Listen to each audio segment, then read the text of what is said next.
नमस्कार। एक बार पुनः आप सभी का गवर्नमेंट कॉलेज जालोर के यूट्यूब चैनल पर स्वागत है। मैं Renu Chaudhary, assistant professor geography, Veer Vikram Dev government PG college Jalore. आज की क्लास में हम पर्यावरण के तत्व टॉपिक पर चर्चा करेंगे। पर्यावरण अनेक तत्वों से मिलकर के बना होता है, जिनका प्रभाव हमें मानव पर देखने को मिलता है। सामान्य रूप से हम पर्यावरण को अनेक कारकों में वर्गीकृत कर सकते हैं, जैसे मिट्टी, जल, वायु, जलवायु आदि। अर्थात मनुष्य को प्रभावित करने वाले बाह्य बलों या परिस्थिति को पर्यावरण के तत्व या घटक कहा जाता है। पर्यावरण का प्रत्येक तत्व मनुष्य को प्रभावित करता है। पर्यावरण का प्रत्येक भाग या अंग जो प्रत्यक्ष या अप्रत्यक्ष रूप से जीव जंतुओं के जीवन काल को प्रभावित करते हैं, उन्हें पर्यावरण का तत्व कहा जाता है। सामान्य रूप से हम इन तत्वों को 3 भागों में वर्गीकृत कर सकते हैं। फर्स्ट है जलवायुवीय तत्व, दूसरा है मृदा तत्व, तीसरा है जैव तत्व। जलवायुवीय तत्व में वर्षा, तापमान, आर्द्रता, हवा आदि इसके घटक हैं। मृदा तत्व में मृदा, नमी, मृदा तापमान, मृदा के जैव तत्व आदि इसके घटक हैं। जैव तत्व में जो भी जीवित प्राणी हैं, जीव जंतु, वनस्पति वर्ग, वो इन तत्वों के अंतर्गत शामिल होते हैं। एक पर्यावरणविद हुए हैं डोबेनमीर। इन्होंने पर्यावरण को 7 तत्वों में विभक्त किया। जल, मिट्टी, वायु, ताप, प्रकाश, अग्नि और जैविक तत्व। इसके अलावा भी बहुत सारे वैज्ञानिकों ने इनको अपने अपने हिसाब से तत्वों के अंदर वर्गीकृत किया है। कुछ भूगोलवेताओं ने जीवन के आधार पर पर्यावरण के तत्वों का वर्गीकरण किया है। जैविक तत्व और अजैविक तत्व। जैविक तत्व के अंतर्गत पादप, जीव जंतु तथा मानव, इनका अध्ययन किया जाता है। और अजैविक तत्वों के अंतर्गत जल, वायु, मृदा, ताप, धरातल आदि अजैविक तत्वों का अध्ययन किया जाता है। अधिकांश भूगोलवेताओं द्वारा जो स्वीकृत वर्गीकरण है, अभी अपन ने जो विभिन्न प्रकार का वर्गीकरण देखा, तो इनमें से जो स्वीकृत वर्गीकरण है वो इस प्रकार है।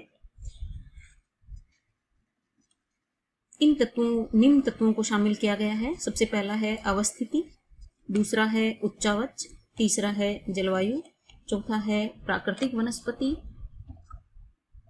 पांचवा है जैविक कारक, छठा है मृदा कारक और सातवां है जल राशियां। तो सबसे पहले हम अवस्थिति तत्व को विस्तार से पढ़ेंगे। अवस्थिति एक महत्वपूर्ण कारक है।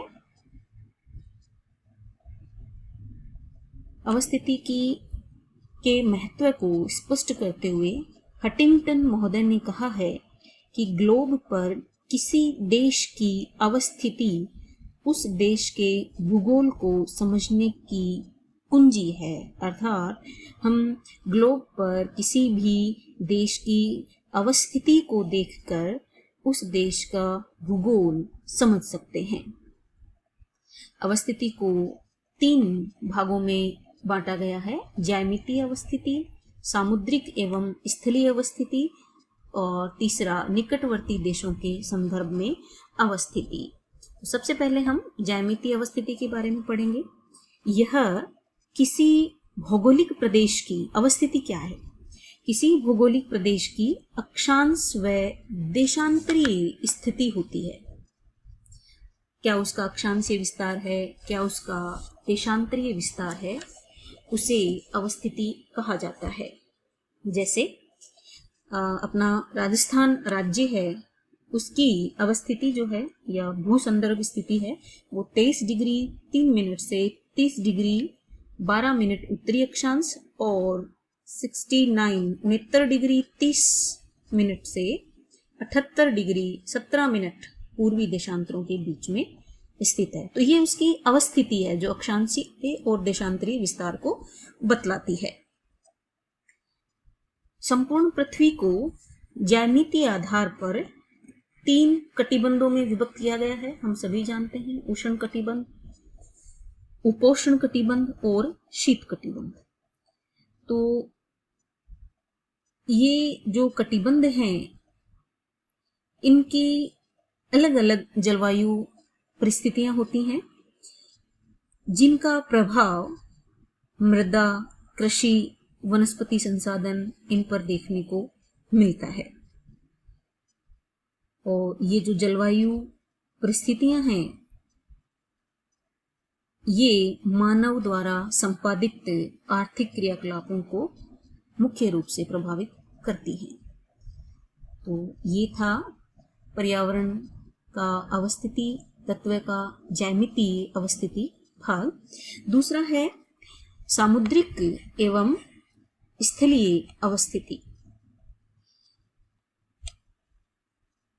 समुद्र से घिरे हुए तथा समुद्र के समीप स्थित भौगोलिक प्रदेशों में सामुद्रिक अवस्थिति या स्थिति का प्रभाव दृष्टिगत होता है, जबकि जो स्थलीय अवस्थिति या महाद्वीपीय स्थिति होती है उस पे समुद्र का कोई प्रभाव दृष्टिगत नहीं होता है, उसका समुद्र से कोई संबंध नहीं होता है।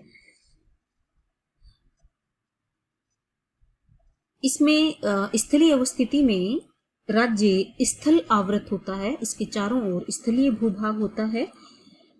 ऐसी अवस्थिति को आंतरिक स्थिति भी कहा जाता है। महाद्वीपीय स्थिति में समुद्री भागों को जो लाभ मिलते हैं ऐसा कोई लाभ नहीं मिल पाता, तो कई आर्थिक जो क्रियाएं हैं वो संपादित नहीं हो पाती, केवल स्थलीय सुविधाएं ही मिल पाती हैं। और इस अवस्थिति में हम भूटान, नेपाल, स्विट्जरलैंड इन देशों को स्थलीय अवस्थिति के अंतर्गत रख सकते हैं। ये जो महाद्वीपीय भूभाग होते हैं या स्थलीय अवस्थिति वाले भूभाग होते हैं, यहाँ कठोर भौगोलिक वातावरण होता है जिसे हम किसी प्रदेश के विकास के लिए प्रतिकूल कह सकते हैं। हम सब जानते हैं कि समुद्र तटीय जो इलाके होते हैं वहाँ पे समकारी जलवायु रहती है, वर्ष भर एक समान जलवायु रहती है, लगभग ज़्यादा उतार चढ़ाव नहीं होते हैं। जबकि जो स्थलीय भूभाग होते हैं वहाँ पे जलवायु चरम रूप से गर्म या ठंडी वर्ष भर परिवर्तित होती रहती है। तो इसका प्रभाव हमें वहाँ के मानव जीवन पर देखने को मिलता है। जो सामुद्रिक देश होते हैं, सामुद्रिक अवस्थिति वाले एरिया होते हैं, वो व्यापारिक दृष्टि से भी ज़्यादा उनका जुड़ाव होता है, तो व्यापारिक रूप से भी वो समृद्ध होते हैं। जबकि स्थलीय जो भूभाग होते हैं उनको व्यापार करने में भी कई समस्याओं का सामना करना पड़ता है। जो सामुद्रिक स्थिति है इसको हम आगे और रूपों में पढ़ सकते हैं, अध्ययन कर सकते हैं। जिन देशों की स्थिति समुद्र के सहारे होती है उनमें समुद्री संसाधनों पर आधारित व्यवसाय ज्यादा पाए जाते हैं। तो निम्नलिखित रूप दृष्टिगत होते हैं। फर्स्ट है द्वीपीय स्थिति। इसमें कोई भी भूभाग यदि चारों ओर से पानी से घिरा हुआ हो तो उसे हम द्वीपीय स्थिति कहते हैं। बीच में स्थल भाग होता है, चारों ओर पानी होता है। द्वीपीय स्थिति आर्थिक दृष्टि से लाभदायक होती है क्योंकि व्यापारिक भागों के लिए सुगम होती है। जापान, न्यूजीलैंड, हवाई द्वीप, श्रीलंका, इंडोनेशिया आदि देश जो हैं वो द्वीपीय हैं। सेकंड है तटीय स्थिति।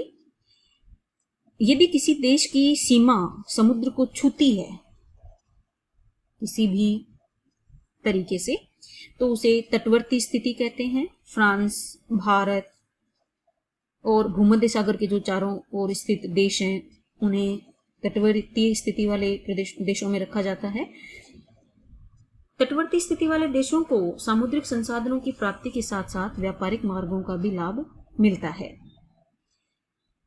यदि कोई देश विकसित राष्ट्रों के बीच में समुद्र में स्थित है तो निश्चय ही वो व्यापारिक प्रगति की ओर बढ़ जाता है, क्योंकि जो विकसित राष्ट्र हैं उनके बीच में जो व्यापार होता है उसका मार्ग अगर उस देश के पास से होकर के जा रहा है तो उसका लाभ उस देश को भी मिलता है। ग्रेट ब्रिटेन, संयुक्त राज्य अमेरिका, जापान, ये देश व्यापार में काफी उन्नत हैं।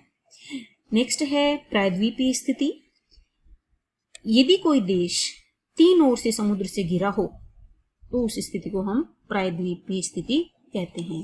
अपने देश को प्रायद्वीपीय भारत कहा जाता है, उसका कारण यही है। इसके अलावा दक्षिणी अफ्रीका, स्पेन, इटली, जो कि भूमध्य सागर में 3 ओर से समुद्र से घिरी हुई है, ये प्रायद्वीपीय स्थिति वाले देश हैं। इन राष्ट्रों के लिए स्थलीय मार्ग के साथ साथ में जलीय मार्ग की सुविधाएं भी प्राप्त हो जाती हैं, डबल फायदे में रहते हैं। आर्थिक विकास में वृद्धि होती है, इनका भौगोलिक दृष्टि से भी महत्व बढ़ जाता है, और जो तटीय भाग होते हैं उनके किनारे कई व्यवसाय जो कि समुद्र पर आधारित हैं वो विकसित हो जाते हैं। नेक्स्ट है व्यापारिक मार्गों पर स्थिति। जो देश अंतर्राष्ट्रीय व्यापारिक मार्गों पर स्थित होते हैं वो तेजी से आर्थिक विकास करते हैं। सिंगापुर जो देश है वो व्यापारिक मार्गों पर स्थित है, जिससे उसके विकास को काफी गति मिली है।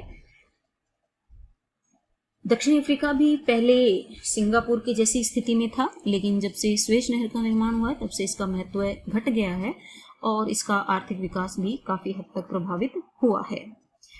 नेक्स्ट है अपना तीसरा, निकटवर्ती देशों के संदर्भ में अवस्थिति। किसी भी देश के आसपास समीपस्थ जो स्थान होते हैं, जो देश होते हैं, उनकी संख्या और उनका प्रकार वो उस देश के विकास पर प्रभाव डालते हैं। अगर निकटवर्ती देश विकसित हैं तो उनका प्रभाव पॉजिटिव आता है किसी भी देश पे, और अगर निकटवर्ती देश विकासशील हैं या अविकसित हैं तो उनका प्रभाव किसी भी देश के विकास पर नेगेटिव देखने को मिलता है। तो ये था अपना अवस्थिति तत्व पर्यावरण का, जिसके बारे में हमने विस्तार से पढ़ा। इनके नोट्स मैं आपसे शेयर कर चुकी हूँ, तो मैं ये चाहूंगी कि आप उनका अध्ययन करें, पहले भी करें, उसके बाद क्लास अटेंड करें, उसके बाद फिर से उन नोट्स का अध्ययन करें ताकि आप इस टॉपिक को अच्छे से समझ पाएं। परीक्षा की दृष्टि से महत्वपूर्ण टॉपिक है। बाकी के जो पर्यावरणीय तत्व हैं, उच्चावत, जलवायु, प्राकृतिक वनस्पति, नेक्स्ट जैविक कारक, मृदा कारक, जल राशियां, इनका अध्ययन अपन नेक्स्ट क्लास में करेंगे। आज के लिए बस इतना ही। धन्यवाद।